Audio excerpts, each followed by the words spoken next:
you glad? You're good to go. All right. Okay, at this time, I'd like to call the March 9th, 2021 Planning Commission meeting to order. And Lindsay said he would say a prayer for us this morning. Please don't hold me accountable for this prayer, all right? Please bow your head. Dear Lord, please bless this commission as we work for the county's business to make our county move forward and become a prosperous county. Dear Lord, please bless everybody that's in this meeting and lay your hands on everybody that we can continue the business of you, as well as continue the business of the people that have put us in these positions so we can be successful for the people that we serve. I want to thank you, Jesus, through your son, Christ Jesus. Amen. Amen. Thank you, Lindsay. All right, if everybody stand for the pledge, please. I pledge allegiance to the flag of the United States of America and to the republic for which it stands, one nation, under God, indivisible, with liberty and justice for all. Thank you. Mr. Richwine, can you turn the microphone over there, please? And Mr. Alexander is not on this. I get it. Thank you. Okay. All right, Stacy, can we have a roll call, please? Yes, sir. Jerry Alexander, Present. Lindsey Brown, Present. Kim Hyatt. Here.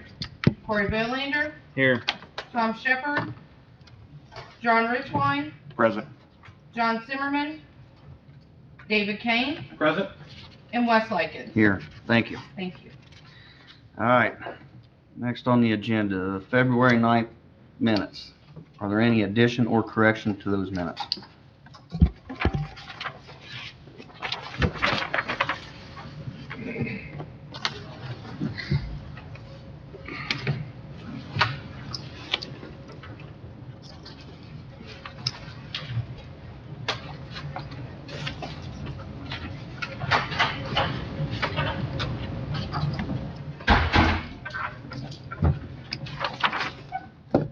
Make a motion that we accept the February 9th, 2021 minutes.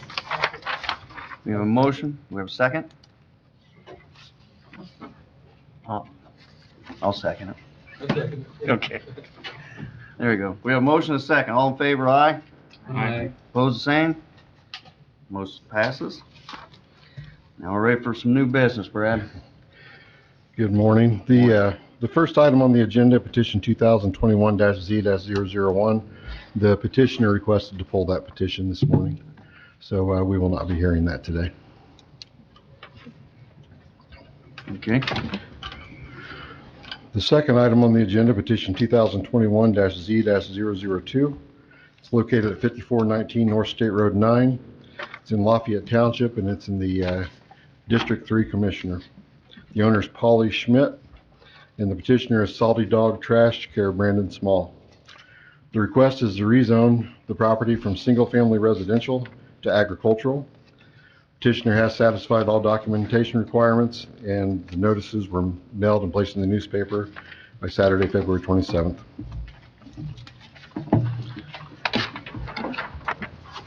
The parcel in question is a 28.39 acre parcel. The plan is to split out approximately 10 acres from that parcel, and it is that 10 acres that they are requesting the rezone for. The parcel currently contains an 1,800 square foot pole barn that will be south of the split property. The 10 acres takes in the northern portion of the property, and there is a rendering of that on page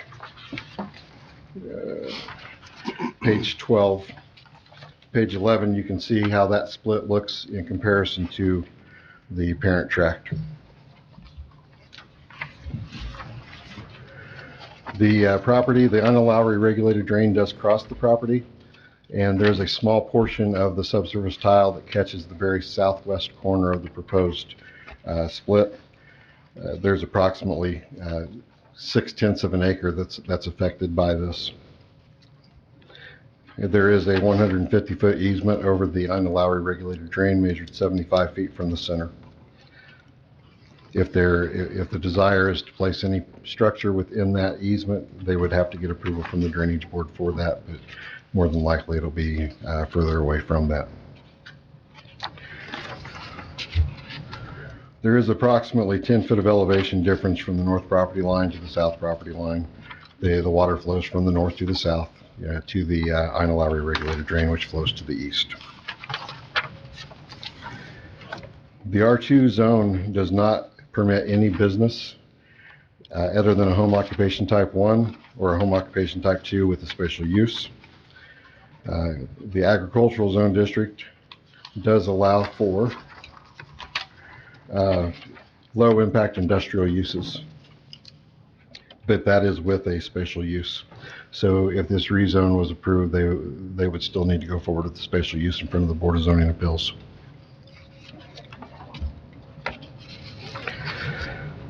The comprehensive plan does encourage infill development and a mixed use along the State Road 9 corridor in this vicinity. So this is supported by the comprehensive plan. I've included on page 3 and 4 articles within the Land Use and Development Code that are pertinent to this request. And you'll see that the property itself is noted as single-family residential with an agricultural use. To the northeast and west, they are adjacent to properties zoned conservation residential with a mixed residential, commercial, and residential use and agricultural use. And to the south, it's zoned single-family residential R2 with an mixed agricultural residential use. State Road 9 is an arterial road with a 100-foot right-of-way measured 50 feet from the center. Staff does recommend approval of this petition, and you'll see the findings of fact on page 6. If you have any questions for me, I'd be more than happy to answer them. Brett, where's the reference to low-impact, non-agricultural use in the ordinance? It's actually in the land use matrix. There's been a correction to the ordinance that was made in 2016. There was several places within the land use matrix in which there was spatial uses and permissions indicated in the land use matrix at the last page of that Article 3. And then there was different things stated throughout the zoning or each of the zoning classifications.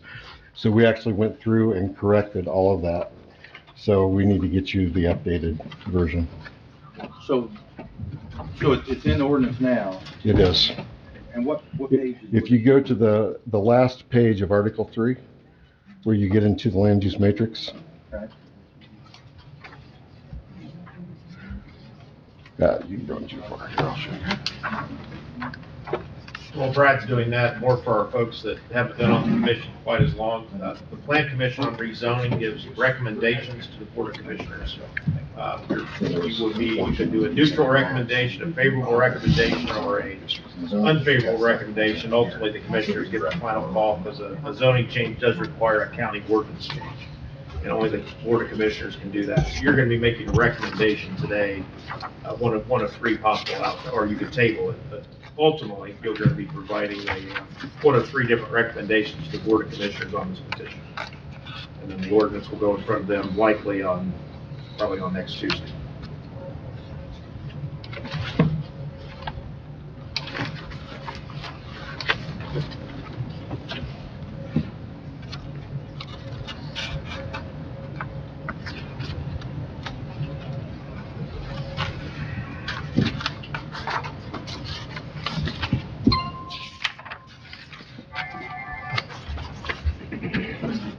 And then Brett, another question, why ag as opposed to something else? I mean, ag seems to be so specific to farming operations.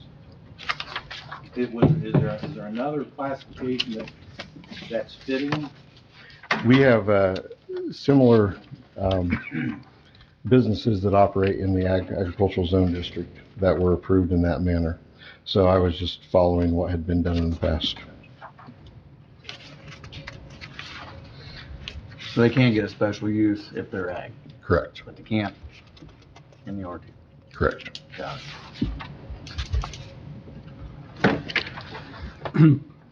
But this, of course, is strictly for the rezone and whether or not it's fitting in this location. Brad, could and I was looking for this while you were originally chatting, but what is the ultimate end use of this, in terms of what, I know that, I understand that we're wanting to change it from R2 zoning to ag use for the purpose of this special exception, but I'm trying to figure out, and I didn't hear, I see something called salty dog trash, and that terminology is kind of concerning, especially on Interstate 9, so help me figure that out. They're wanting to establish a material recovery facility. They will be working strictly with clean fill, clean construction. They will be separating the materials, and then the materials will be sent to another location, not in this place, for recyclability. They're going to be recycling all the materials, and it'll be utilized again for home building and construction. But it is all clean fill. There will be no unclean fill in this location. And it's construction waste. It's not like cans and bottles and that Correct. type of thing.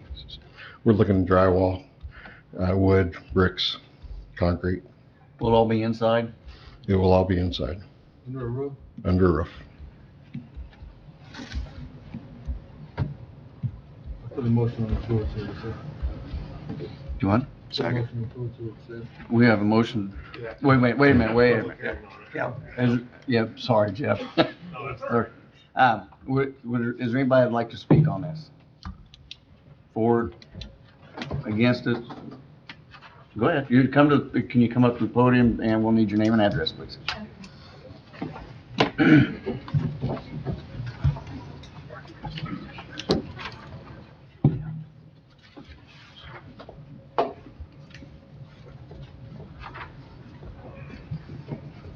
Yeah, I thought that was going pretty fast.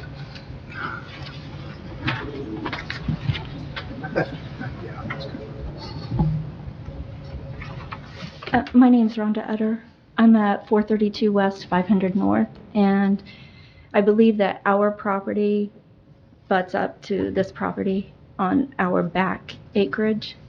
It's difficult to tell from the site plan that we were given, but more concerned, we have a equine training facility on our property in the back.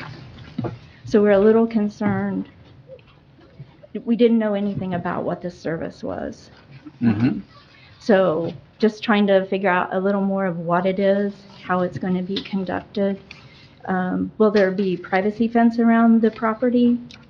And then I think you've mentioned that the facility is really going to be enclosed. It's going to be in a building. Yeah, no. I think if I can help out maybe a little bit. Yes. And I think we can get your questions answered here too, but, for this part today, it's really more about just whether. The it would zoning? be- yeah, Okay. Whether So it's we're appropriate to premature. go to. Sorry. to ag. And then, in front of, as far as like the BZA part of it for you, if you, the landscaping or barriers and that Yeah. type of thing that. So we've jumped the gun. No, Sorry. well, maybe a little bit, Sorry. but I think that's fine. Is Brandon here? Yes. So maybe it'd be good, just because you guys are here, to have Brandon talk about Okay. what he wants to do, but I don't want to intermingle. I at least for me. apologize. No, that's fine. Okay. I'm sorry to interrupt you. Do you have other concerns? No, that was really it. We're more concerned of, what the business really is and how it's going to be conducted and the impact to us, obviously. And I'm the attorney for Salty Dog. I'm happy to talk to you afterwards and we can give you all those details before the BZA. Okay, thank you. I apologize to Oh, you're. No, you're fine. That's why we're here. Anybody else? Do you want to hear directly from petitioner? Brad does such a nice job, but I'm.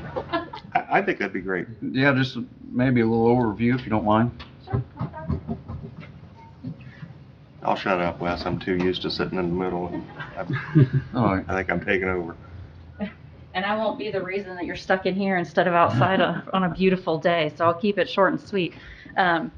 We were actually I'm Mara Hoff. I work for Defer Varan in Muncie, Indiana, and I'm representing Salty Dog Trash. We were actually discussing this morning, we need to do a DBA because what we are doing there is not trash. Our name should be Salty Dog Recycling. And as was mentioned before, this is all construction waste.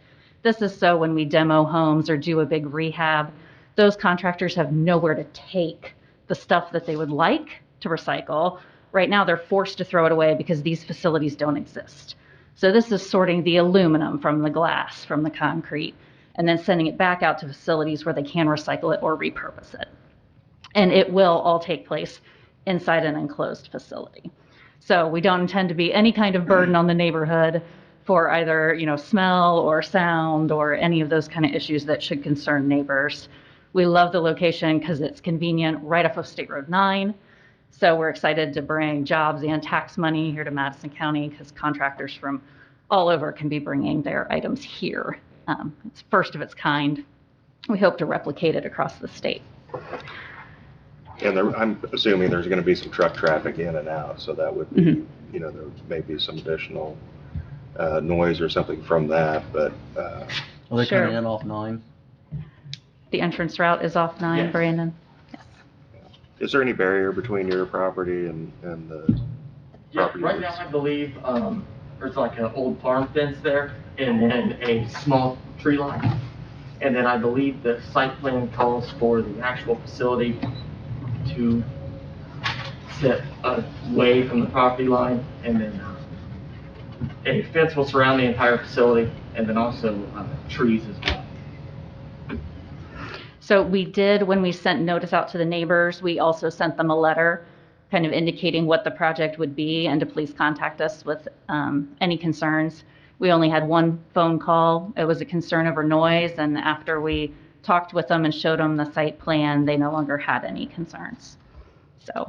I have a question about the, I have a little bit of experience on construction projects.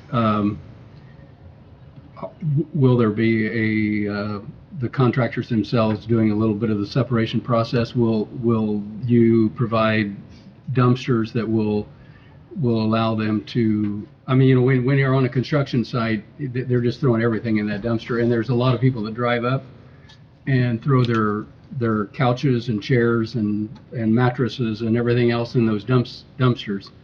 So what's the intent on how to separate? Like a pre-sort to make sure we're only getting the recyclables. Is that gonna happen? Have you thought of that, Brandon? Yeah. So right now, I'm sure you know. Might as well come on up to the podium, please. Sorry. Come on up and use the microphone. And we're supposed to get names and addresses too, when you're done, or? I can give mine now. Okay. Brandon Small, owner, 201 Cottonwood Drive, Anderson, Indiana, 46012. And to kind of help alleviate to that, the contractors that we serve right now is everything from you redoing your bathroom to we are completely demoing a strip mall. So as far as the pre-sort goes, it depends on the contractor and kind of what their budget is. For the strip malls, yeah, we'll drop them, 20 dumpsters. They'll have 4 for glass, certain ones for carpet, certain ones for metal, certain ones for drywall, and so on and so on. For the guy who's doing, a bathroom or something like that, obviously he can't have 10 dumpsters all lined up there. So what the facility will be is that material will be brought back there, and then anything that can be recycled will be sorted. Ultimately, we do have plans in place because I know, somebody's gonna say throw a bag of McDonald's in the dumpster or a couch or whatever, to where any of that stuff that cannot be will be taken off the site and properly disposed of. Whether it be, if it is, somebody's lunch they didn't want to put in a trash can, that will be put in a container and eventually taken to a transfer or landfill. But as far as, all of our contractors do sign a form that say, here's what the dumpsters are for. Don't sneak something in on us. But I'm a realist and know it does happen, so we just have plans in place to alleviate from that. So you will, the dumpsters will be yours, and you have a contract with them that you'll provide the dumpster? Or does Best Way provide the dumpster and then you're picking it up instead of? No, Ultimately, where do you get the dumpster? The reason is because a lot of people think that anytime they see a dumpster, it's a community dumpster. Yeah. And they just, and when I've had them on job sites, I've had people almost fill up my dumpster before I could even start loading it. So, and it's hard to prevent that. And so basically, if you guys have the dumpster and control it, you could probably put a lock on it that the contractor has. That's important, I suppose, because number one, if it's your dumpster, you're not going to keep those dumpsters inside. They're going to be lined up outside somewhere. And those are going to be moved in and out. And so I'm just questioning how that function is going to be processed. Yeah. No, so currently, Salty Dog Trash, we are and if I ever say anything, it's not You're fine. correct. We are a roll-off company now. So we own all of our own dumpsters now. Currently, there is no facility that offers recycling. So we landfill, I would say around 300 tons a month of material that is not food waste, not medical, not industrial, not biohazard, not sludge. This is construction waste from our contractors, where the wood can be repurposed to either be, animal bedding or mulch, or the metals can be recycled, and the plastics to where if we can get this open and do that, obviously we won't be landfilling that much, and we can work towards our goal of the state's goal that they set in, I believe, 2013 of 50% recycling. And we know our footprint is pretty big in that. We're only 3 years old and we're already at 300 tons. So we're trying to get that up. And then as far as the dumpsters sitting outside, currently where we are not allowed to store dumpsters outside with material in it unless it's on a job site. So at this facility, no dumpster would sit outside with material in it. Because it's not good for that stuff to get wet or anything like that. And if the facility's there, it would be pointless to keep it outside.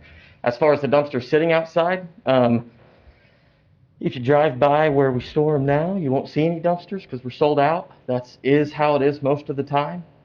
In the winter, ultimately, though, if we have a dumpster that's not rented, there will be a large steel can that sits empty outside. Yep. I guess just for the record, my office address is 400 South Walnut Street in Muncie, Indiana, 47305. Thanks. The one other thing I wanted to address was you had a very good question about why isn't this we asked to rezone to a commercial. One, it was Brad's recommendation, and we took that to heart as being a great idea. But also, if you rezone to commercial, you do open yourselves up for a wide variety of businesses that could come in there. And so we are sensitive to the fact that there's residential nearby. Zoning down to farming with a special use would mean only this one approved use or it goes back to farmland. So we thought that was a safer request for your rezoning, and it works with your comp plan. So that was our request. So we do. I do have one other question. Sure. Sometimes you have some toxic waste disposal if you're doing some especially in demos properties, you have some asbestos and things like that. Do you have any kind of mechanism to make sure that you're disposing of that properly in the process?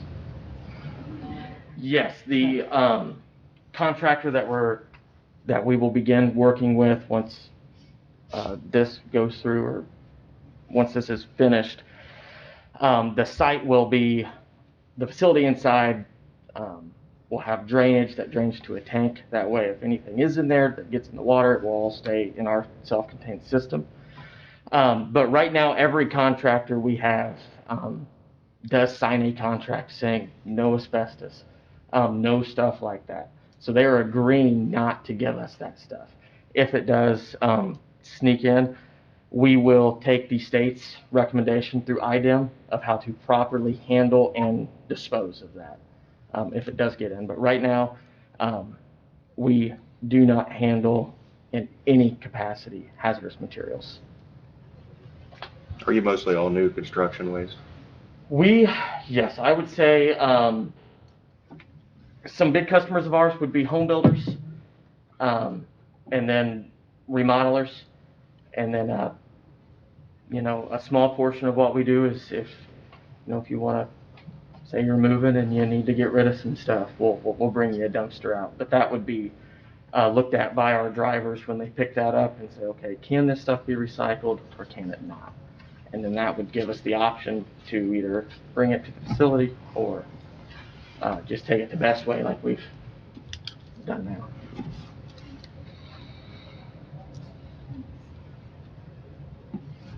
Brenda, I'm trying to understand the mechanics of your business. I mean, if I bring you a 15-yard dumpster that just has all kinds of stuff in it, do you dump it out and then that's how the sorting begins?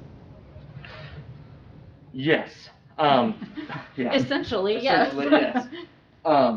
So, material recovery facilities, if you, I hate to use like a YouTube reference, but if you look this up, this is something that's very big in Europe and those countries there, where, say, a 15-yard dumpster from a construction site would be dumped out on a sorting floor. From there, it would go onto like a trommel or a trout, where it would be spun. Anything smaller than 2 inches would fall out onto a conveyor, and it would be stationed at one spot. From there, it would go across the picking line, which is where our employees would be, and it would be, wood. Everything that comes through would be recycled and put in the proper bin and then hauled off the site to a proper end user. And so you have 3 of those buildings. I see you're gonna manufacture 1 large building and then 3 storage buildings. Is that right? Yes. And that large building is your sorting. Yes, That's correct.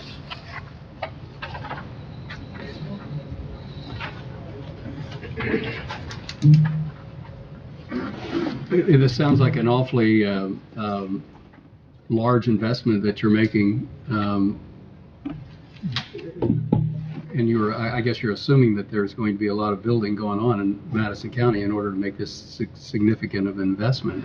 Do you have any kind of sense of that understanding, or I mean, I personally, I'd be afraid to make this kind of investment, in yeah, for sure. in We a county don't that historically hasn't had much housing going on. Yeah, we are in Madison County because it's where I'm from and it's where I want my business to be. My dumpsters are rented to places where they're building homes, whether that be Hamilton County, Marion County, Delaware County, places like that. We service all of central Indiana. Okay. And then as far as the monetary investment goes, I am not the sole owner. I do have another 50% partner that we are 100% privately funded and are ready to get the facility built.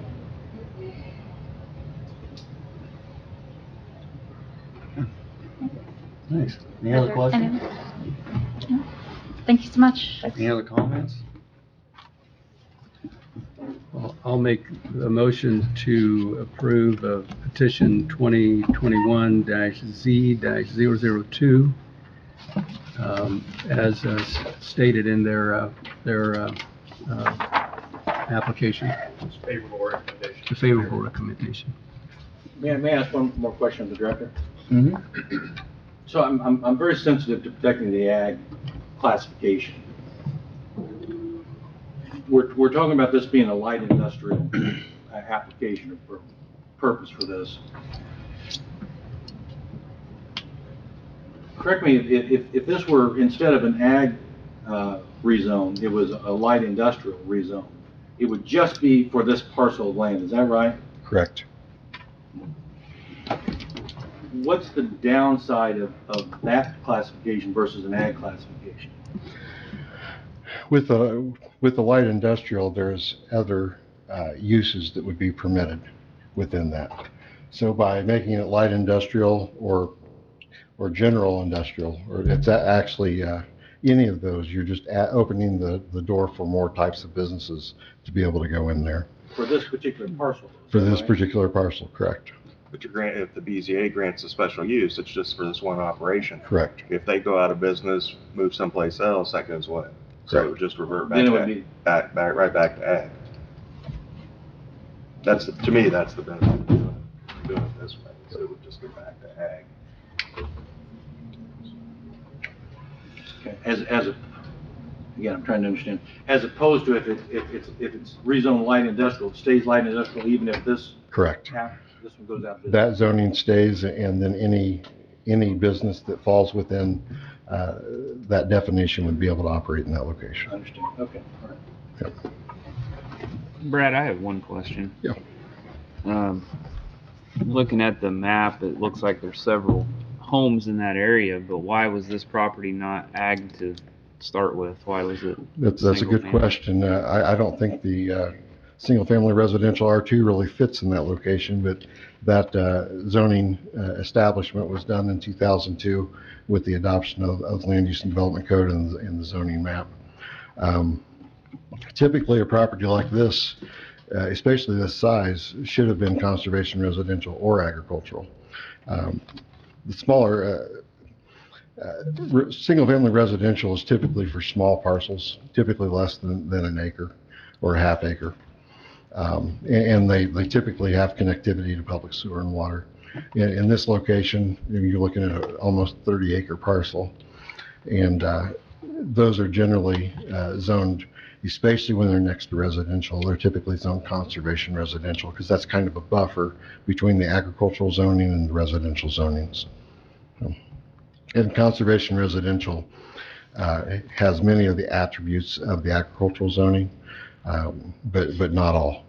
So There are all kinds of parcels down, especially State Road 9, that we went back and corrected, and in essence, it's just another one that when that comp plan was passed, there was ground that was just a house and a few acres that ended up being commercial, for instance. Well, somebody goes back in to refinance that house or sell it, then they couldn't do it because the zoning wasn't proper. So then it got changed back to R2 again, and this is one of them that,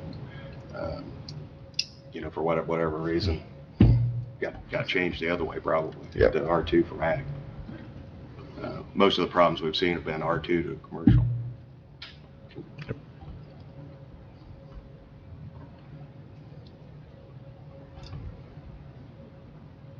All right, we have a motion. Do we have a second? We have a second. Do we have a roll call, please? Yes, sir. Jerry Alexander, Aye. Lindsey Brown, Kim Hyatt. Yes. Corey Bolander, Yes. John Richwine, Yes. David Kane, Yes. and Wes Lightfoot. Yes. Motion passes. Thank you. Brad? as many of you are aware, there's been a series of emails that we've received from Mr. Kilburn regarding a gun range on the Boy Scout camp. He has requested that the Plan Commission consider adopting an ordinance with regard to gun ranges. I spoke with Mr. Kilburn, Mr. and Mrs. Kilburn the other day, and they understand that if a new ordinance is adopted, it will not have an effect on the Boy Scouts' plans to put in their gun range, which I believe they have. But Mr. Kilburn would like to make a small presentation to the board with regard to why he would like to see an ordinance adopted. Okay, and I think now's the time. You could amend, you can either hear it under miscellaneous or amend your agenda. You can't take action today on it because it has to be in public notice of 10 days, so I would recommend miscellaneous. You could hear it, that way a formal motion doesn't need to be made. So we can just go right on. All right, Jeff, thank you. Can you come on? Yes, they have a permit for that building or not?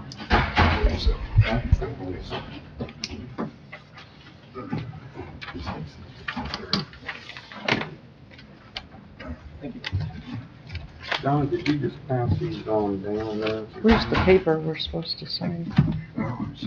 You put all your stuff up there. There you go. Stacy, could you go ahead and make that into the slideshow, I sure starting on the one? Thank you. You're welcome. We're Alan and Sue Kilburn. We live at 5614 West 8th Street Road in Anderson, Indiana. And we would like for you to be able to consider a shotgun range ordinance so that the people who have shotgun pellets that are fired on their property stay on their property so that the stray pellets are not landing in anybody else's property or some creeks.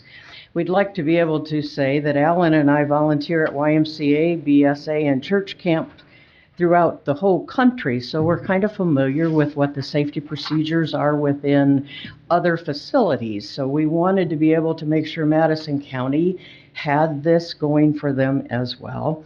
Alan does river cleanups because he likes to be able to make sure that we have that opportunity to be able to have clean. Oh, that's not turned yet.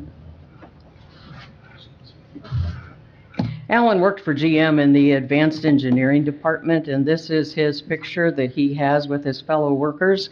And the car you see out front is the EV1. This is 1993. The next, go ahead and turn to the next one. We have this here. This was in the picture that shows that Alan took the picture, and the reason they chose him to take the picture is because he could be able to operate a bucket truck to get it up high enough to be able to encompass all the people. Go ahead, Stacy. We'd like to be able to start from when we first moved into our house in 1983.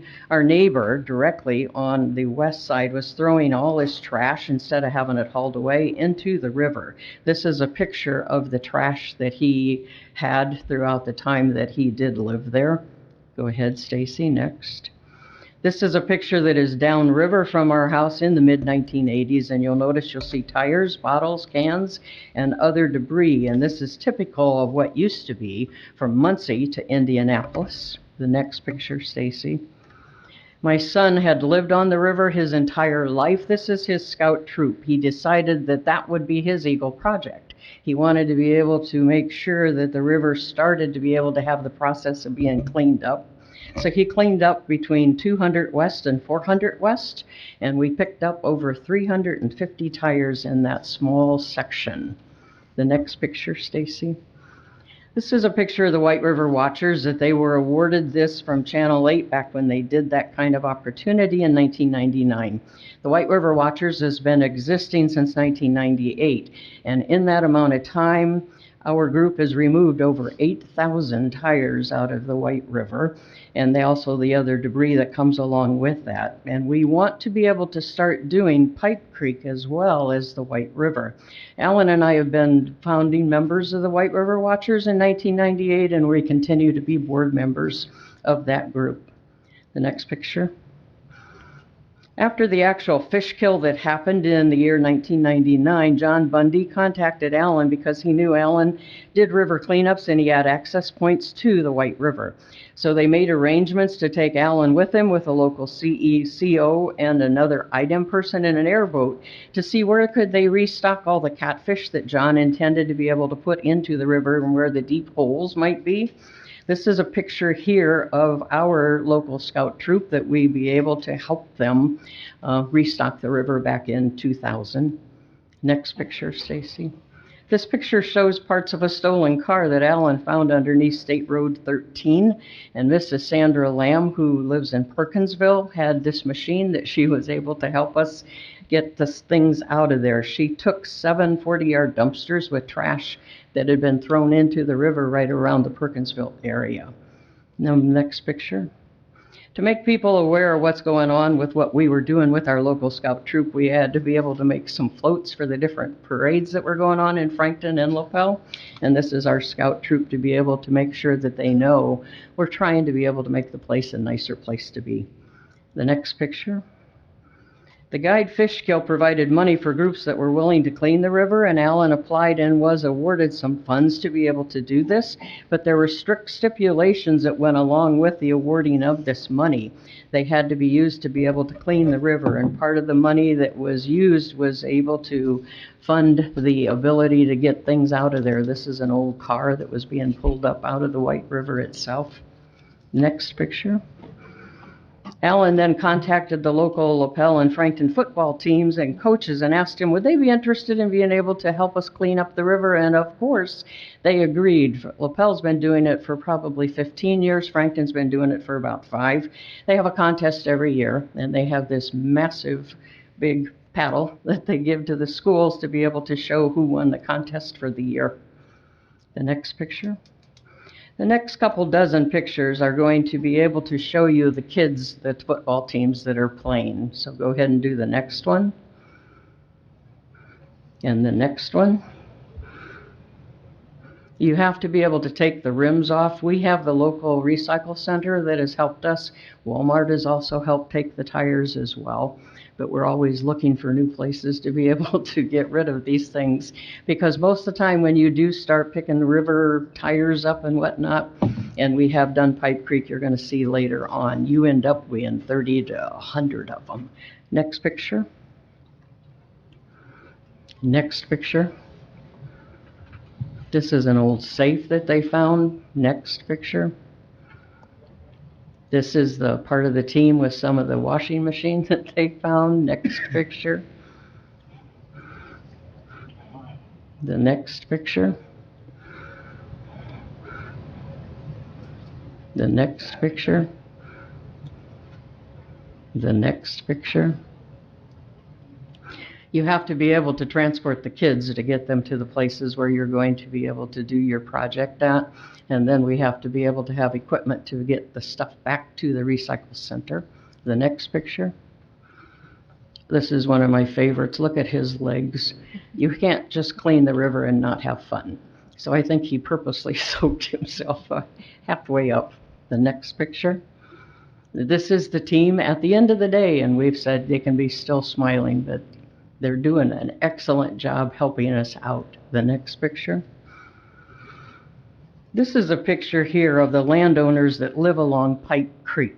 We went to MCOG, Alan and I did, to be able to get this piece of paper here to identify every landowner, to get their names, addresses, and the phone numbers. And then we mailed a letter to every one of them to be able to see if we could get permission to cross over their land, because you need that, to get into Pipe Creek to start cleaning. So in the spring of 2020, the Madison County Soil and Water Conservation Office informed us that they had applied for a grant, and they did receive a grant to help clean up Pipe Creek between Frankton and White River.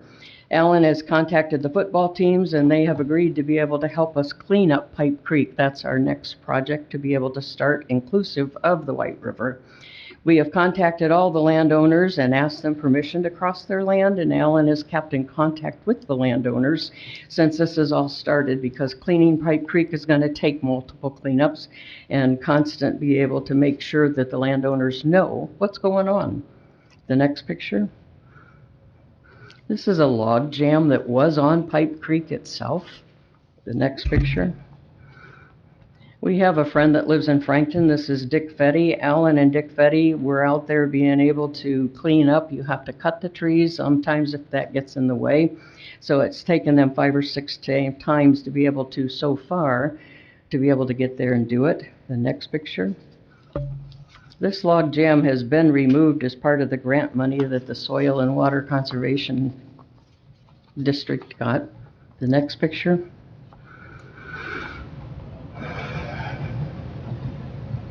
And the next picture.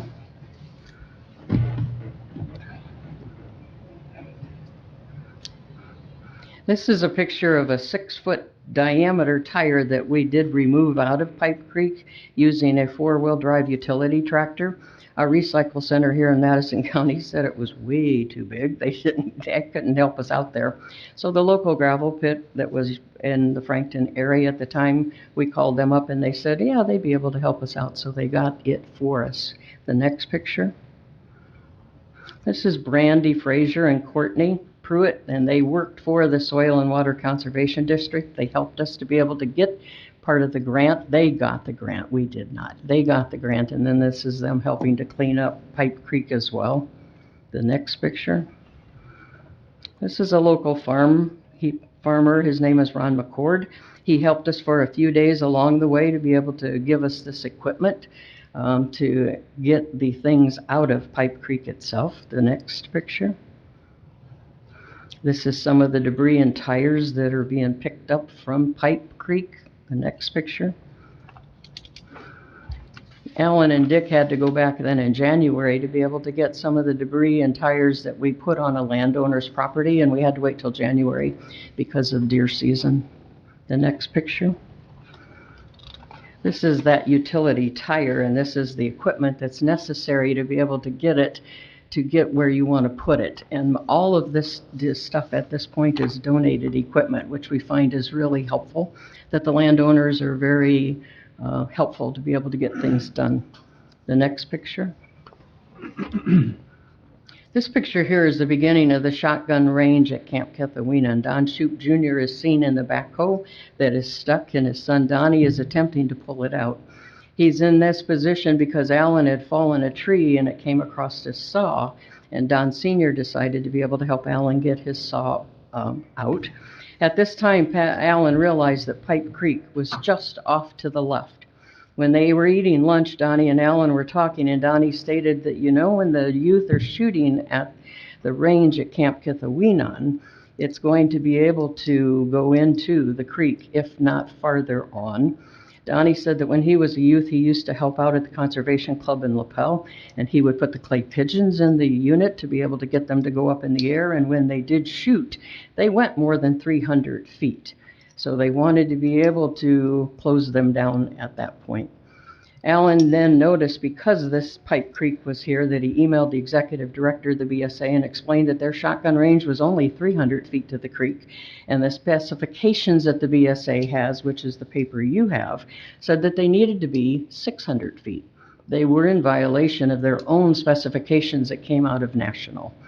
Alan decided to be able to write to the director, and he received a email back that the director said, well, it's been approved. So Alan sent a reply back to the director and said, but you know, you guys are only 300 feet. You are shooting, and it is going across the creek and into other landowners' property. Well, he received a call back from the BSA director, and they wanted to meet him at Camp Kithaweenan. And when he got to the camp, the BSA director from Indianapolis said he wants his keys back, and you can get off of my property and never come back. So that's where we're at with Alan being able to be part of the BSA organization. The next picture.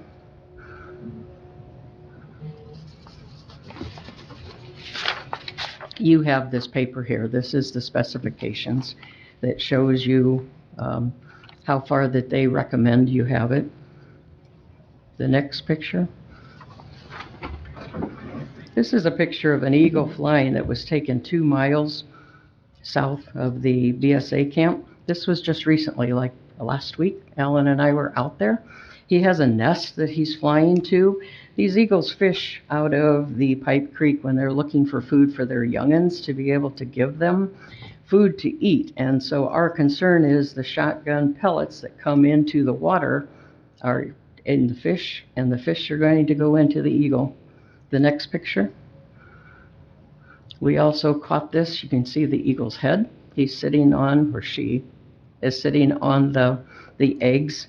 And it could only take a small amount of lead to be able to kill the baby eagles because they're eating the fish that are infected by the lead that's in the Pipe Creek itself. The next picture. As planning board members, we would like for you to be able to come up with an ordinance to keep people from shooting into or across waterways in Madison County.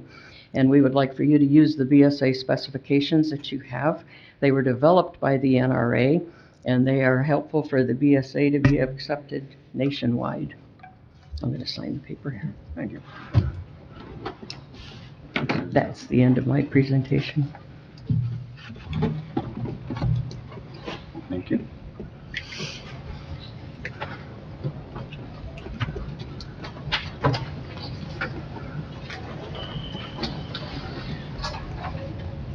Anybody have any questions? Right now. Do we currently have an ordinance in the county? We do not have an ordinance for shotgun ranges or any shooting ranges. At least not through the planning commission. I don't know if the sheriff's department has anything, but the planning commission does not. There's no statewide ordinance that governs it. There are hunting laws about, that affect crossing somebody else's property or stream, but So if somebody's, nothing that generally regulates a gun range. so if someone's shooting with, just shooting, period, on their own property and it's less than this 600 feet over near a body of water, we would have no ordinance to restrict that either. Correct. So basically And keep in mind what they're showing was that's the Boy Scouts of America's rules. Right. So it doesn't apply to regular citizens. yeah.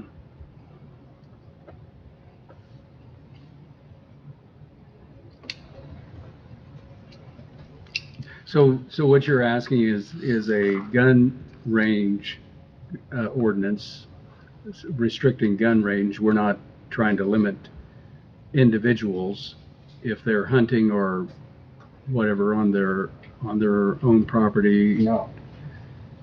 My goal is to have it so if a person's using a shotgun, having a range, that they're keeping their pellets on their own land. Presently, what is occurring is the shotgun range can be in a position where the pellets are landing in the creek and across the creek on someone else's land, and there's nothing you can do to stop it right now. They have their own guidelines, as you can see, but it says 600 feet. But the creek is around 300 to 350 feet away. So when they're shooting, some of their pellets are landing. Now you're talking about the existing gun range and you're asking that we move that back. You're not gonna do No, that. you You can't. can't do it. Because We realize you can. It's existing. Mm-hmm. This would So be for, basically, Moving forward. moving This is forward, so moving forward. because they're grandfathered in, is Yeah. that what you're saying? Yeah. Okay. so ultimately what we would, if we were to establish such an ordinance, it would be in a manner in which somebody would have to apply for spatial use, a permit or something along that line in order to establish a gun range, and then they would have to submit a site plan that meets those requirements. Is there any other counties that have that, or do you know? Not that I'm aware of. Would that only apply to gun ranges? It wouldn't apply to hunters hunting on Correct. anybody's property? Yeah, we could not contradict state law.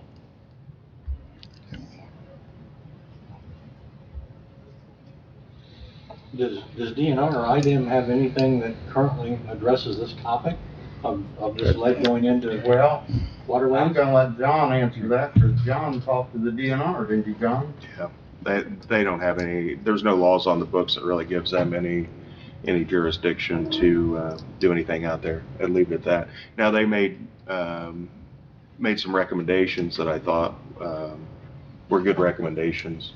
One of them was to use steel pellets instead of lead, and I think the BSA was going to adopt that for that gun range, so it would be steel that'd be dropping instead of lead. And then they were also asked them if they would put up a barrier of there's some certain type of cypress trees or something to grow up fast growing that live in that kind of swampy area.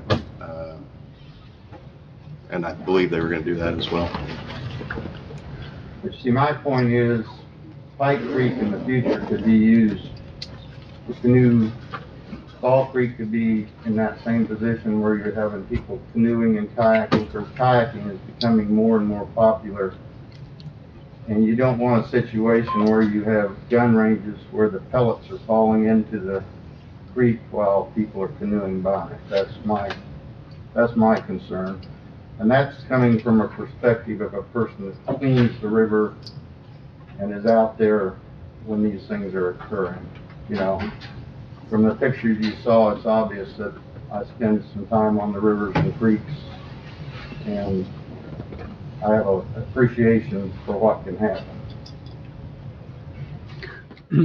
Well, I know that, since Frankton is in my county council district, I've spent a lot of time over there dealing with Larry Shively and the town board and the flooding issues that is going on in Pipe Creek that's not just affected, along the Pipe Creek, but it's also affected some ditches and drains that the county oversees, and you're aware of that, and they're because of what's happening in Pipe Creek is preventing water from properly flowing away from communities, and there's whole neighborhoods that are flooded because of what's happening in Pipe Creek. And so, I applaud the effort there because that really needs to be done.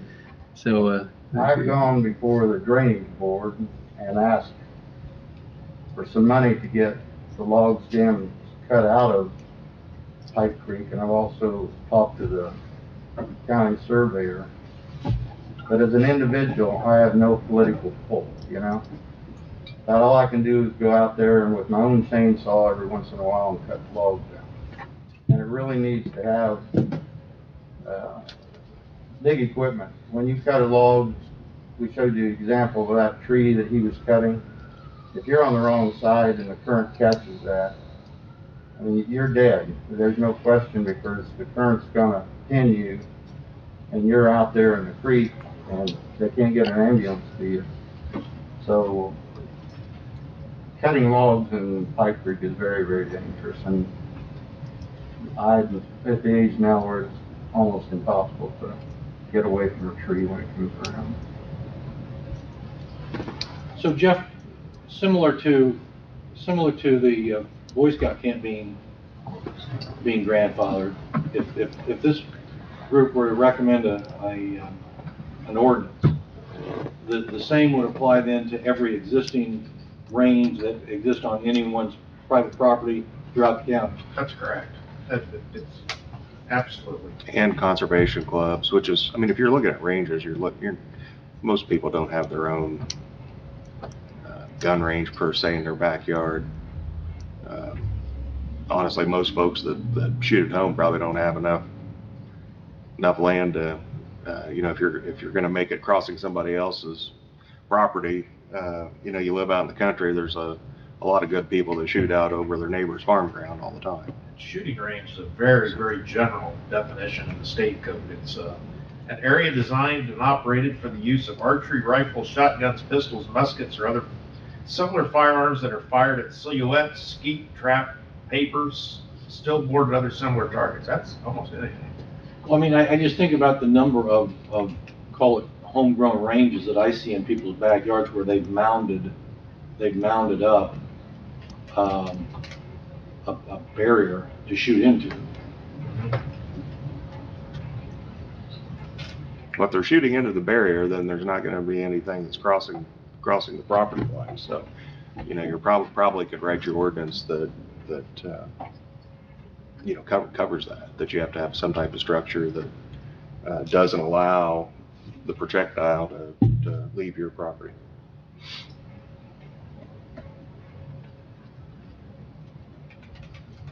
But it's just an idea, my thoughts, that's the end of our conversation. The focus here is anything that goes into the water. What's that? The focus here is anything that goes into the water. Yeah. Yeah.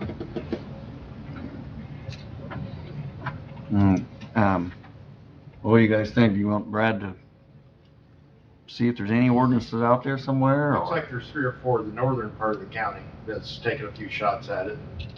All the news articles mention the word controversial on all of them, so that sounds like but if you'd like, for the next meeting, I can bring some examples of Indiana or other states, what they've done, and take the best of. Yeah, or at least give us something to consider. While we're still here, would you guys like to speak also? No. I'm just kind of thinking. All right. Greg?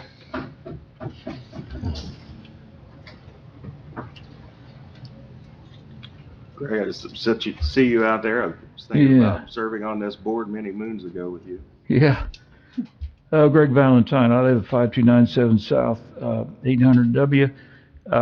Speaking as a Green Township trustee, 2 years ago, we purchased the old American Legion Park, 40-acre park on Sierra 13, and Lick Creek winds through there right before it dumps into Fall Creek. A lot of people don't realize Lick Creek dumps in Fall Creek, and within a mile, it's Geist Reservoir.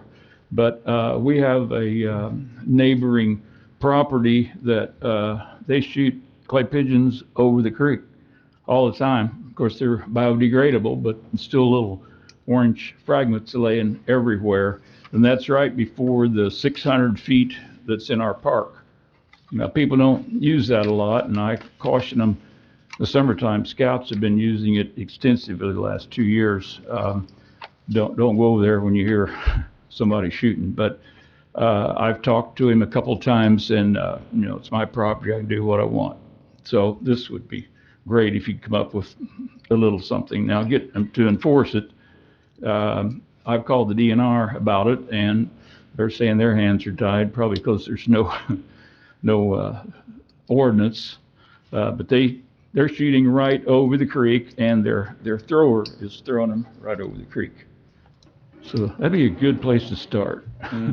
After you get his done. And I don't know in this case that the DNR go enforce your local ordinance anyway. It'd really be your sheriff's department if you pass something. Correct? Yes, sir. There's state law. Thank you. Thanks, Greg. Brad, you got anything else? Yeah, Mr. Kane had asked me to put forth a timeline for the solar moratorium, so I put together a little spreadsheet. Everybody should have a copy of that. Yeah, I saw that.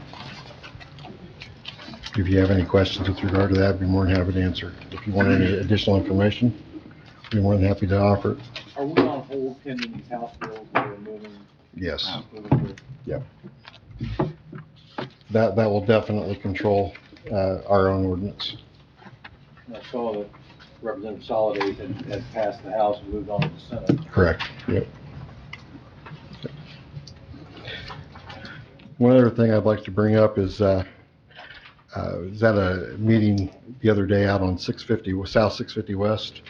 We're having a tremendous amount of triaxle dump trucks coming from Hamilton County, digging out basements, and they're driving across 800 South into our county, and then going down to 650 West to a property that's in the town of Ingalls and dumping dirt. We had a traffic count done over a 2-day period, and they estimated there was about 600 dump trucks. So it's having an extreme adverse effect on our roads, and currently the county highway department, county engineers looking into some possibilities on how to deal with that. But the reason I bring it up is that there's a good chance, can't say that it's going to happen, but the comp plan will hopefully be approved next week at the commissioners meeting. Once that happens, the intent was to begin working on a new zoning ordinance. And along with that zoning ordinance, we'd like to also include a new thoroughfare plan and also possible impact fees, which I think are absolutely necessary, especially with what we're seeing with the growth down in Green Township, and in particular, the kind of damage that we're seeing to the roads that we have. We're going to need to get something in place to really help out our highway department and ensure that our county roads can be brought up to par for all of this traffic. I have asked for a quote, just a rough idea on what that would be. I have not received it yet, but I would imagine we're probably looking in the neighborhood of $200,000 to $250,000 for all three of those to be written, and we're probably looking at a 12 to 18 month period. Who'd you ask for the quote from? Council of Governments, just to get a rough idea. I wasn't asking for an exact quote. I just wanted to get an idea of what we were asking for. So, but I'm guessing it's going to be in that range. I'm hoping that the Plan Commission will support us moving forward with that and getting quotes for that once we reach that point, and hopefully the County Council will also agree to support that as well.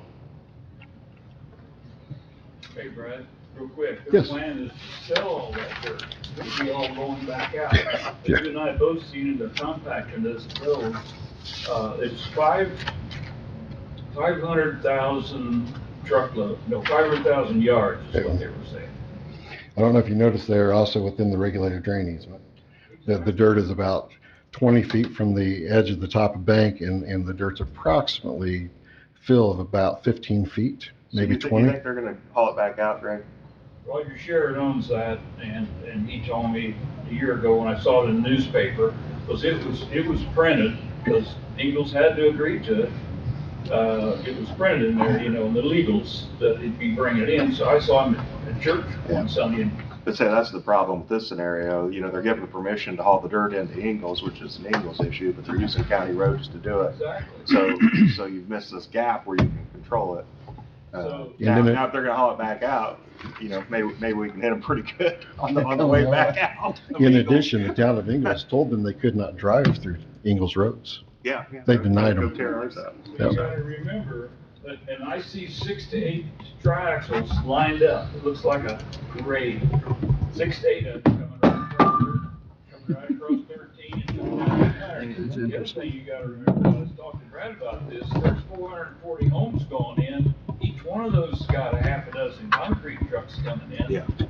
And the aggregate, the compact, there's a lot of weight going over the roads. My question that the county, or the town council was, the night they approved that, what about all the roads on they're gonna be using that are county, 800. Well, it'd been nice if they'd made us aware of it, so we could have tried to do something about it ahead of time. Exactly, the council president's answer was, Yeah. Well, it's our problem, I guess now, but I'm sure they want nice roads going into their town. Is there an ordinance addressing the weight limits on county roads? There can be, there certainly is not one on that road. And then you've got, you'd want to restrict weight limits on certain vehicles. You're not going to want the farmer that can't drive a top or bottom trailer and tractor down through there. And I don't know that we necessarily want to restrict progress, but, if you're going to do that, you're going to tear up the road, we can make it so you're paying to fix it back up when you're done. Isn't necessarily a bad way to handle it either. Seems like a good idea to me. That's all I have. Oh, yeah? Anybody else have anything? Alan, I still want to say, I know all of us appreciate all the work you've done in the Pipe Creek and White River out in that area, so. You collected a lot of tires in your day, haven't you? All right. How about, anybody want a motion to adjourn? So moved. Motion second. All in favor, aye? Aye. Opposed, same, me adjourn.